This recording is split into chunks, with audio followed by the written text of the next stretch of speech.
ఒంగోలు భాగ్యనగర్ సాంఘిక సంక్షేమ శాఖ బాలికల కళాశాల వసతి గృహంలో 128 మంది విద్యార్థులకు కల్పిస్తున్న వసతుల గురించి డిఆర్ఓ చిన్నఓబులేసు ఆరా తీశారు. వంటగది, తాగునీటి వసతి, మరుగుదొడ్లు, స్టోర్ రూమ్ పరిశీలించారు. మెనూ ప్రకారం భోజనం పెడుతున్నారా, ప్రతి నెల వైద్యులు వస్తున్నారా, ఆరోగ్య పరిస్థితులు, వసతుల కల్పన గురించి వివరాలు అడగ్గా విద్యార్థులు సంతృప్తికరంగా ఉన్నాయని సమాధానమిచ్చారు. విద్యార్థులతో కలిసి డిఆర్ఓ భోజనం చేశారు. విద్యార్థుల పట్ల, వారికి అందించే సౌకర్యాల పట్ల నిర్లక్ష్యం తగదని, ఫిర్యాదులు వస్తే చర్యలు తప్పవని సిబ్బందిని హెచ్చరించారు. Social welfare DD Lakshmana Nayak, SWO Rabia, HWO Swapnalatha సిబ్బంది పాల్గొన్నారు.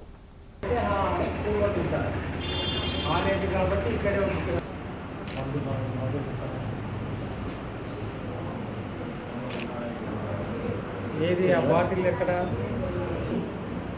అందుకనే మీరు రోజు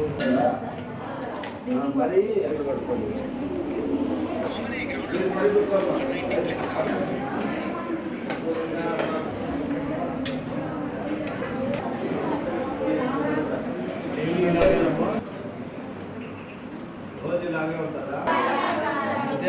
బాగుంటే మంచిది, సంతోషం.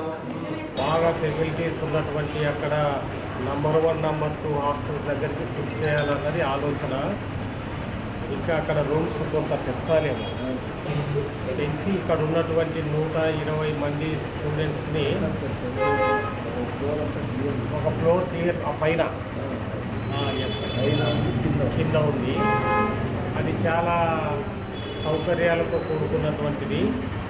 ఇక్కడ చూసుకుంటే మీకు ఒక 8 బాత్రూములు, 8 లెట్రిన్లు, ఎంతైనా ఇబ్బందికరమే.